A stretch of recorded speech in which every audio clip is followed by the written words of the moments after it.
MC 플라이를 들려드릴게요.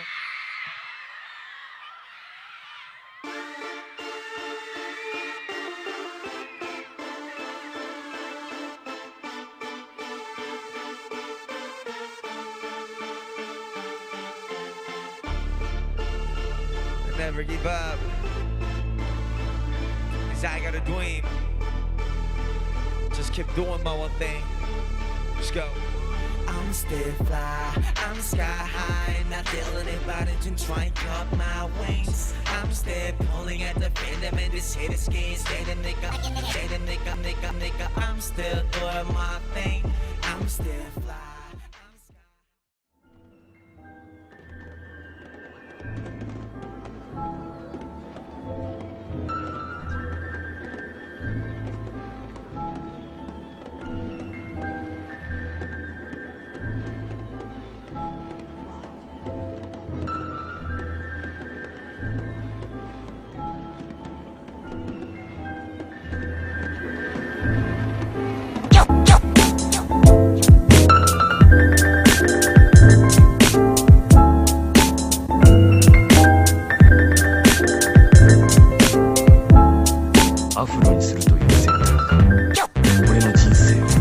밤이 거리 위에 번진 우리 둘의 입김 쥐가 죽었나 봐 너무 조용한 이 길 시계처럼 my heart is ticking 아 쪽팔려 헛들려 You can call me chicken Wait a minute 심호흡 좀 하고요 Breathe out and breathe in Baby don't go I'm still hit One and a two and a three, four, five, six and 굳게 다물어진 입술을 찢지 Now it's time for us to kiss 포개놓은 입술은 우리 다 sandwich Good morning to you nigga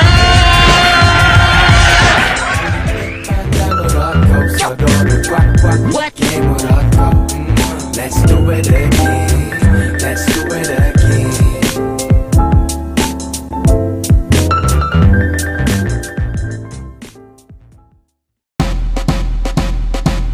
Welcome to Japan, the starting point of my journey. The world's leader in technology is also home to a massive number of jazz enthusiasts. Japan's popular culture is unique, housing an array of eccentric subcultures. カルチャー好きな子は誰でも知ってるみたいな。そうですね。私はもう本当にすごい好きなので、結構私はヘアとかファッションからですね。とにかく他の人種にはないというか、カルチャーにはない色使いだったりとか、組み合わせだったりとか、ヘアスタイルも黒人独特だと思うので。もう本当に中学1年生ぐらいにそういういろんな文化を初めて知った時から黒人のスタイルがやりたいっていうふうに思ってました。外人さんには結構やっぱかっこいいんですごい憧れますね。女の子からとかは結構なんかすごいねとか言われますけど、かっこいいねやりたいとかは言われますね。ブラックカルチャーもリスペクトみたいな感じなんですけど。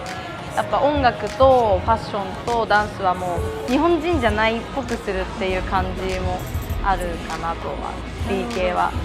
So, in order to have B-style or black lifestyle, it is necessary to relinquish part or all of one's Japanese identity in order to adopt a black-inspired one.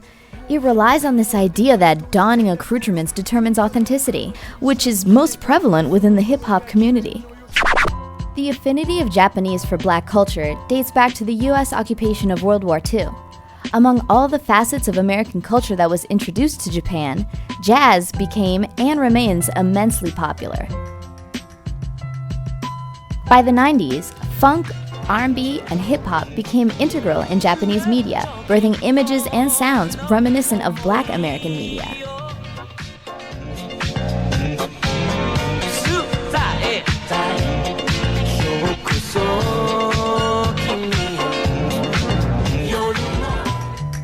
Though the source of interest was black media itself, they inevitably became exposed to the racist American stereotypes of black people, which resurfaced in cartoons, books, and even cell phone accessories.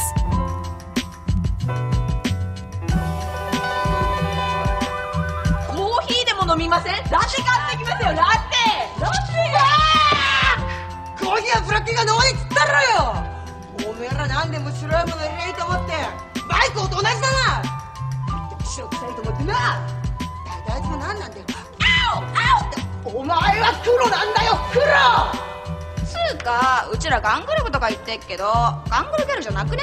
行き過ぎでしょ。クロチカルは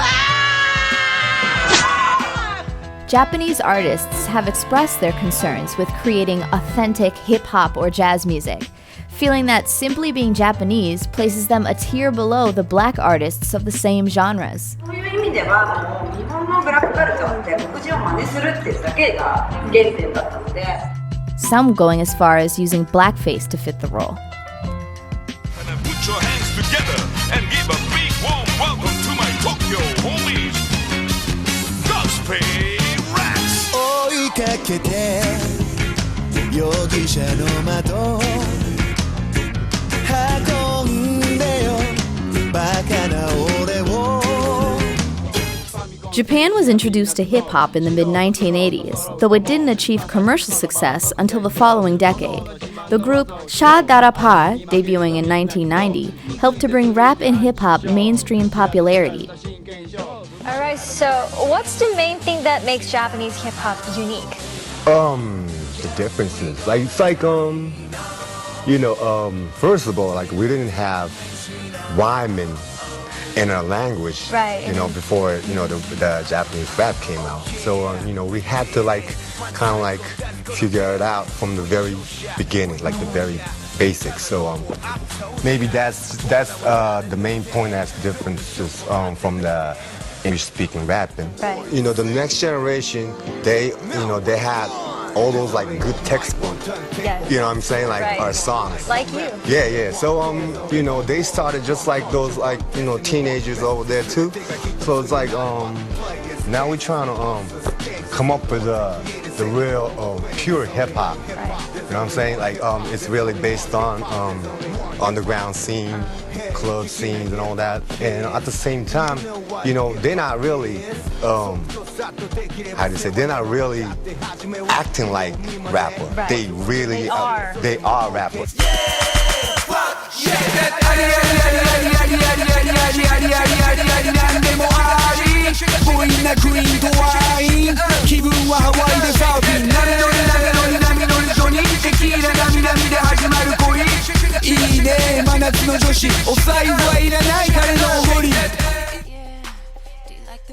But there are a handful of prominent black Japanese artists, even though racial purity and eugenics have been influential to Japanese sociopolitics since the late 1800s.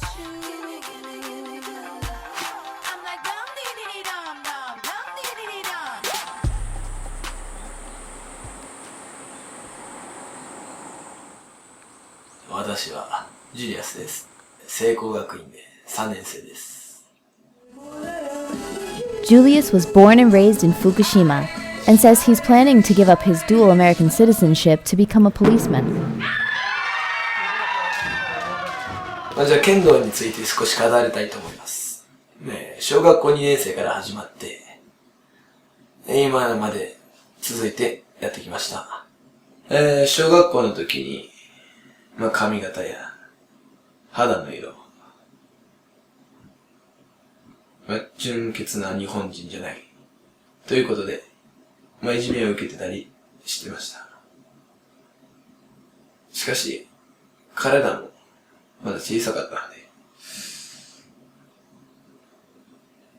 ので、そういうことを言うのはしょうがないなって、今になって思います。今ではもう誰もそういうことを言ったりしません。ちょくちょくネタとして自分の髪の毛をいじってくる人はいますけど、それは、いじめとして言ってるわけじゃなくて、面白がって言ってるわけなんで、それはなら自分も多めに見て、一緒に笑ったり、突っ込んだり、いろいろしてますね。Before, they treat me like looks, looks. But right now, no. Japan has a close relationship with its traditional culture, and pureblood idealism does spur animosity against mixed Japanese. But all that didn't stop half-black Ariana Miyamoto from being crowned Miss Japan.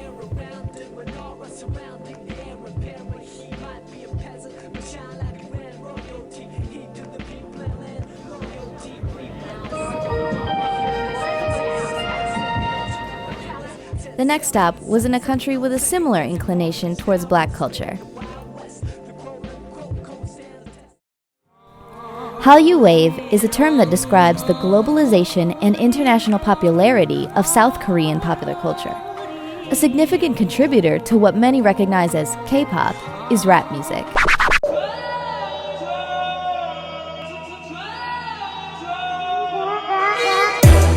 Rap has become ubiquitous and almost essential in today's Korean mainstream media, so much so that almost every group to debut since the 90s has had at least one member assigned as rapper. In fact, Korea's hip-hop and rap scene rivals the American thanks to its newfound vibrancy and dominating popularity among Korean and international youths alike. With dance and fashion to suit their appeal, Korean rappers and hip-hop artists have proven their emulation of black American artists to the point of getting tattoos, grills, and chemically changing the texture of their hair. But Korean hip-hop's beginnings took on a different look.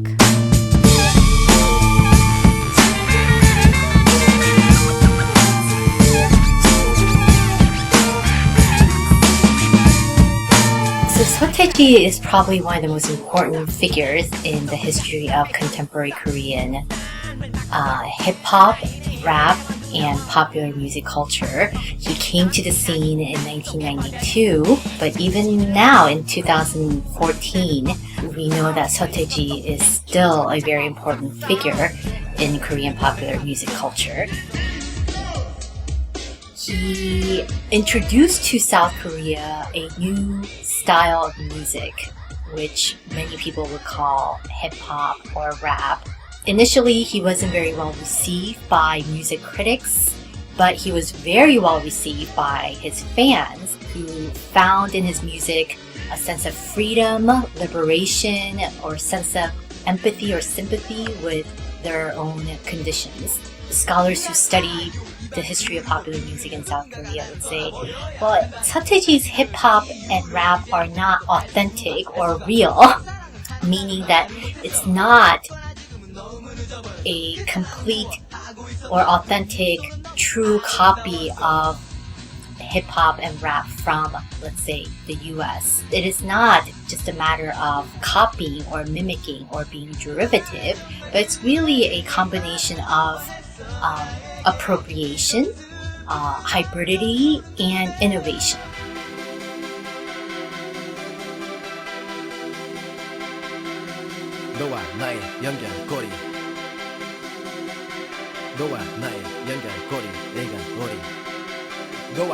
Question of whether or not the Korean artists and Korean consumers and Korean people in general, to what extent do they really understand black culture, especially hip-hop and rap culture?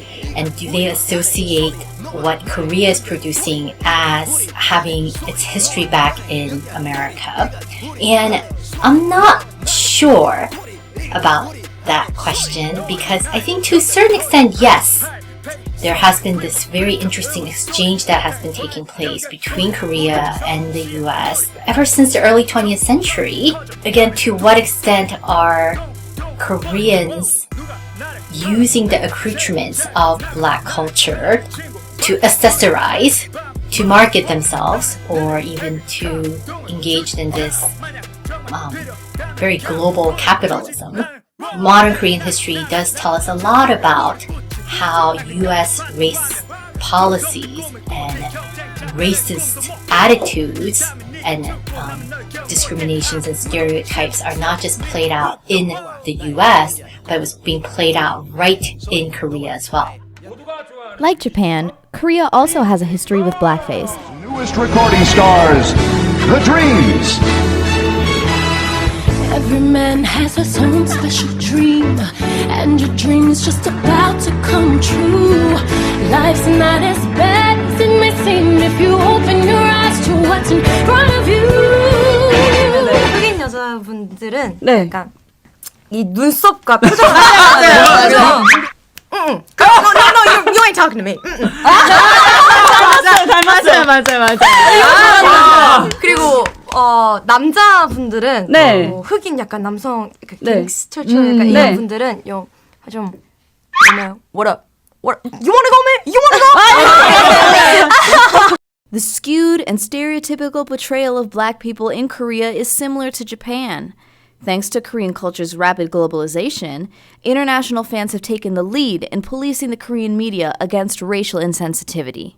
사실 가나에서 저도 아빠가 사실 차 수입 하시는 바람에 한국 계속 왔다 갔다 하셨어요. 아, 자동차 딜러셨구나. 그런 거였는데 저는 원래 달리기 선수였거든요. 아, 육상 선수. 육상 선수였어요. 어쩐지. 장거리요? 가나에 계신 분들은 다 달리기 선수 아니에요, 거의? 아닙니다. 저 굉장히 저 가나에 대해서 잘못된 생각을 갖고 계시네요. 그렇게 생각하지 마십시오. 그렇게 생각하지 마세요. 왜냐면 가나에서도 한국 드라마 좀 봤어요. 뭐 봤어요? 대장금. 대장금. 네. 진짜? 그래서 저는 뭐 한국 사람 아직도 뭐 궁전에 살고 있구나, 막 한복도 입고 다니고 드라마를 보고 이 생각을 하니까. 근데 저는 인터넷으로 검색해봤는데, 청바지도 입네, 막 이런. 청바지도 입네. 저희는 거꾸로 가나는 옷 다 벗고 다니는. 가나에 대해서 어차피 피자 몰랐잖아요. 더우니까. 나 참. 집에 사자 2마리씩 키우고. 이거 아니죠, 그거 아니죠. 고양이 왔다 갔다 하고 그거 아니에요? There are also black Korean artists who have addressed the racial divide, since black people are nearly invisible in Korean media.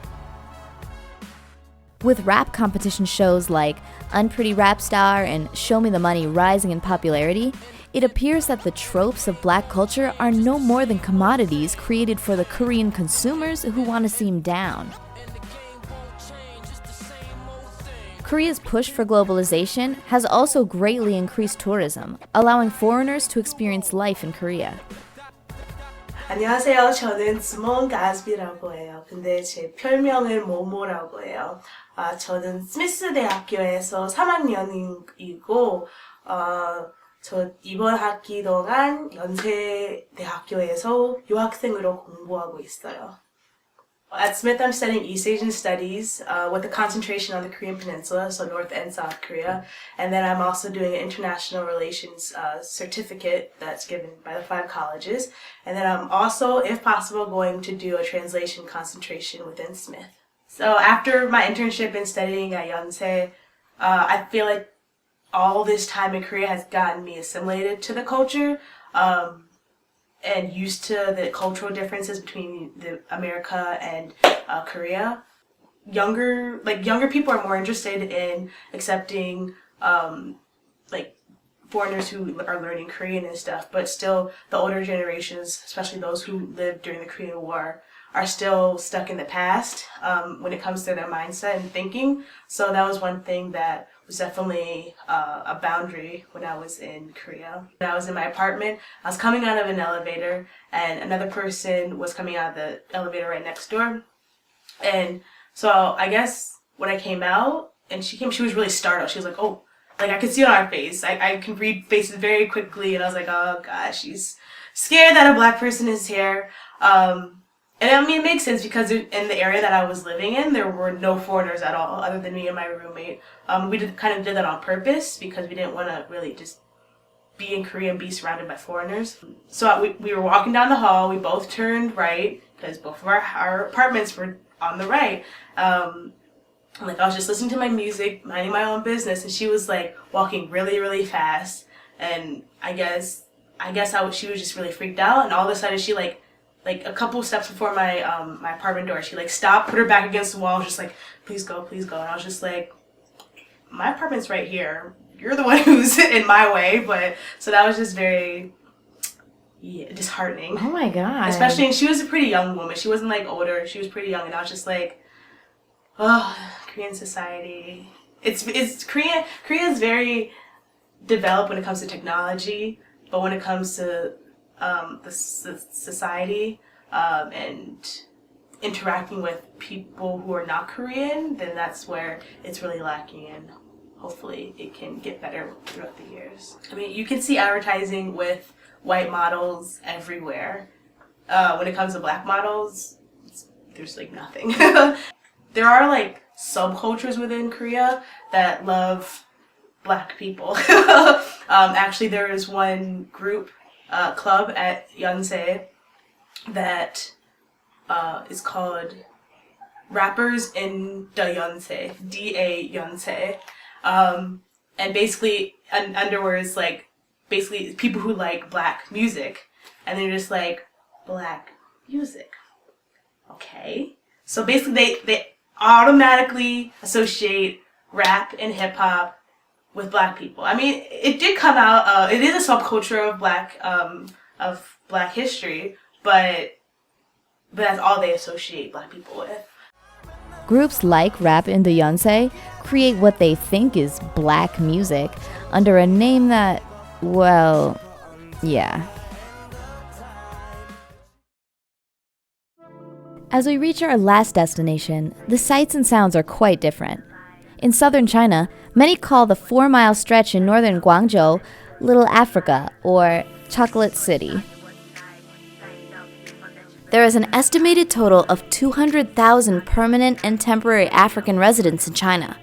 Nigeria, Mali, and Guinea contribute to the majority of these immigrating Africans. Which makes sense, since China has been pouring money into West African governments and infrastructures since the 70s.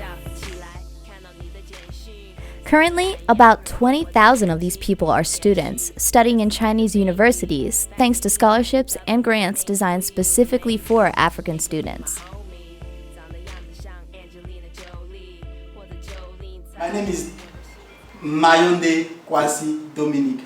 Mayonde is my surname, and Dominique is my French name, because my mother's language is French, so Dominique is my French name. I get something known as a cooperation scholarship between my country and China, because between my country and China we have something like cooperation, and about this cooperation, some students can come from my country and come in China for study, and some Chinese can go to my country for business, so it's something like cooperation. 叫马多米，我来自北宁，我来中国8年多了，现在我正在安徽农业大学学习汉语。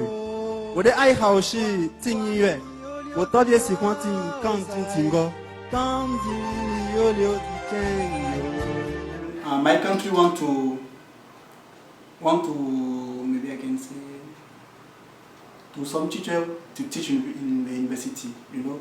So they choose some younger students and send them abroad to study, to improve their knowledge in some major, and when they have to go back home and to have like teacher different job.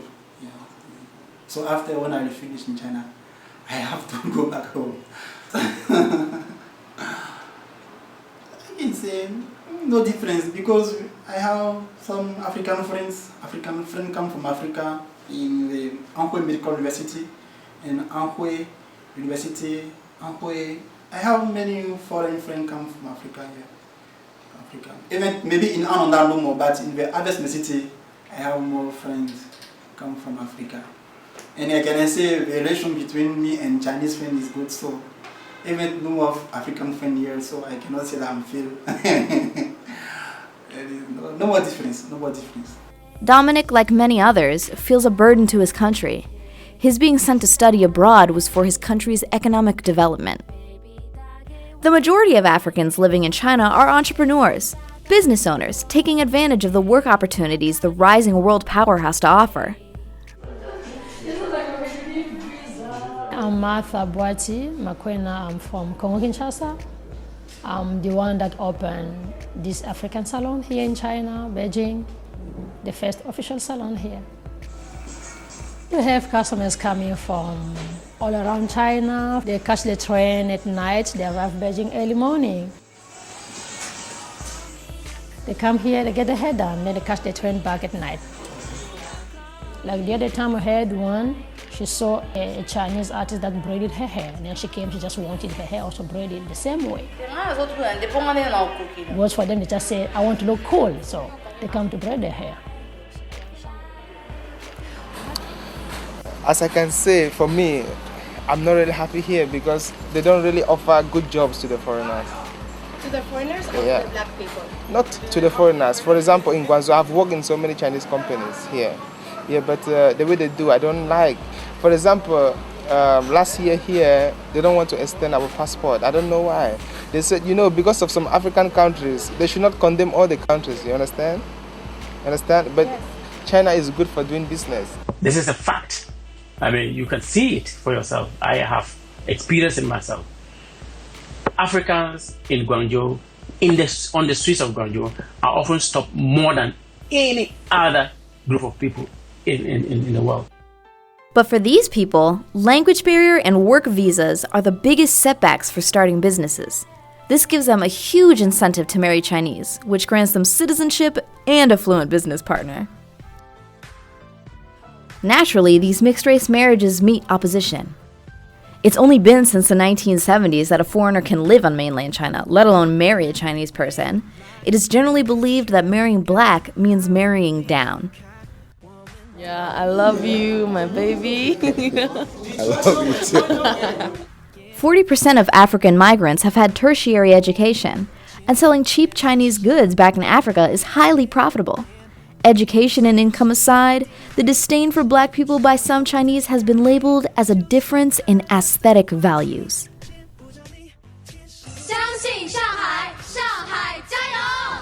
Lo Jing, former contestant of Chinese idol show Go Oriental Angel, knows this to be particularly true.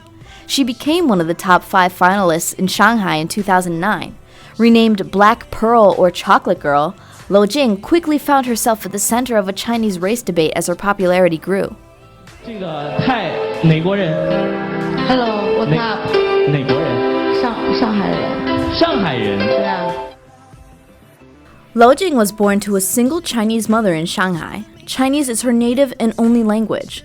Needless to say, Lo Jing is Chinese. Sometimes people on the street would ask me, why do you speak Chinese so well? I'd say, because I'm Chinese.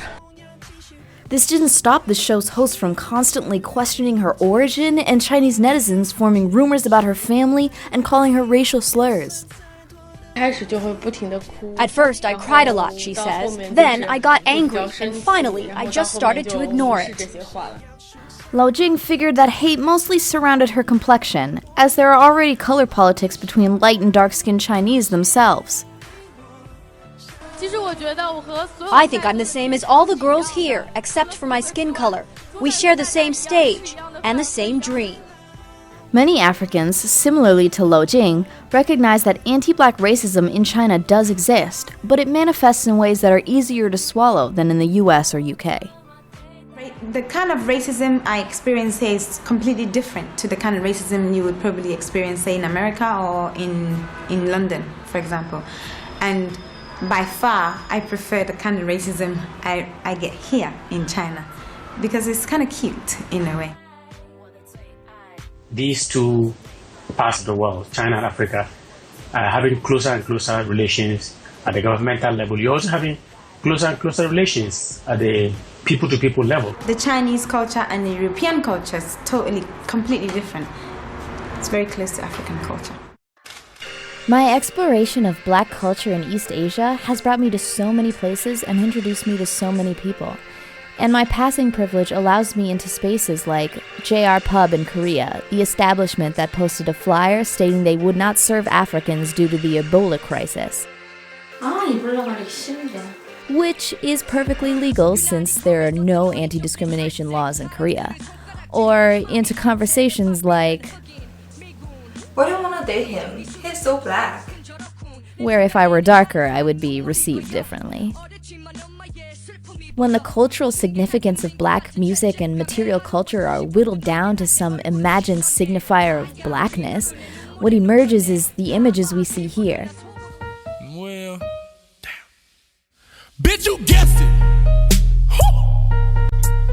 You was right. Bitch, you guessed it. Fuck nigga on sight.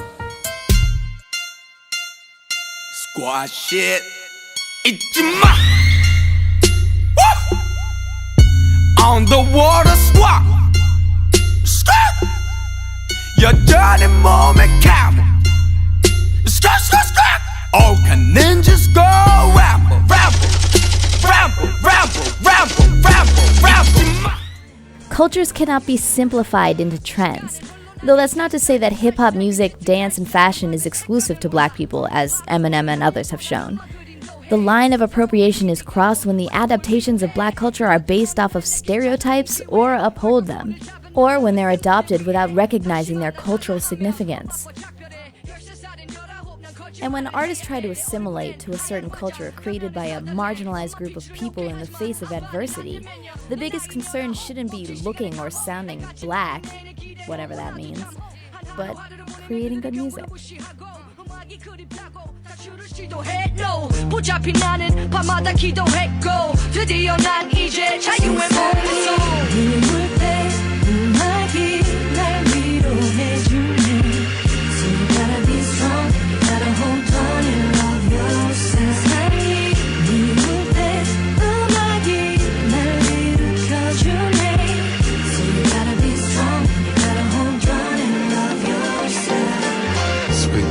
Tasha. I guess I can give you a little skit on life, I guess.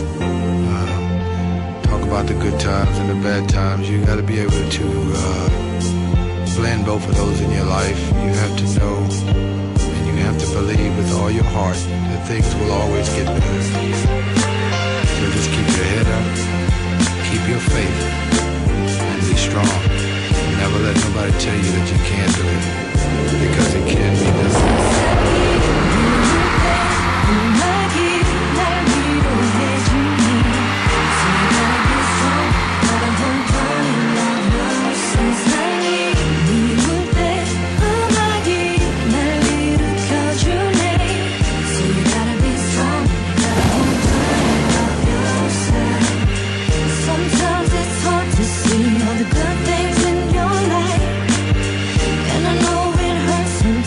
You gotta be willing to try.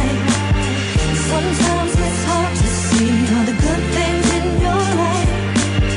So you gotta be strong, you gotta hold on and love yourself. That's what they call me on the job, reader shit. Read the shit. Reader shit.